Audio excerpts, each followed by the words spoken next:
Some people have asked why I design products the way I do. Well, the fact is I design products for myself. To maintain that status that I have as an ex-wrestling captain, to be able to take them down. And you just can't do that unless you've got the energy and the stamina to go forward.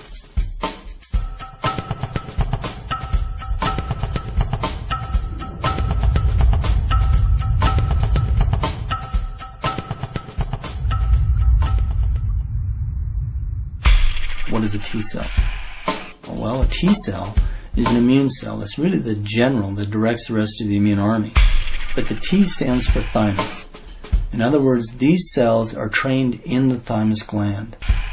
When a T cell is first born, it's born as a very immature cell that's released from the bone marrow, travels through the bloodstream to the thymus, is then educated and differentiated, and at that point it should be able to read the transfer factor message and be able to then use the wisdom of generations instead of just its own wisdom.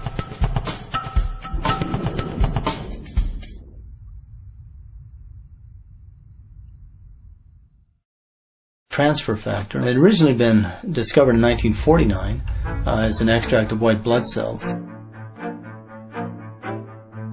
My initial investigations into the immune system began in the mid-1980s when we were looking for ways to create a more effective vaccine for AIDS. Many of the things that we were using were not stimulating the immune system effectively, and so we looked at adjuvants that would be able to be added that would enhance the immune system response to the vaccines that we were then developing.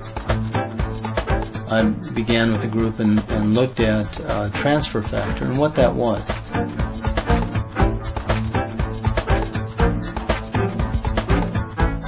We are mammals, and our profile that our mothers provided us was much closer to the profile of another mammal, in this case the cow.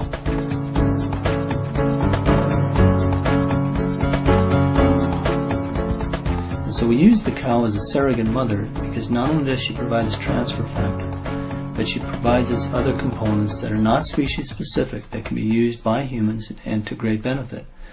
And so these are called the proline-rich polypeptides. When we looked at designing this new product, one of the things we asked ourselves is, when does transfer factor fail?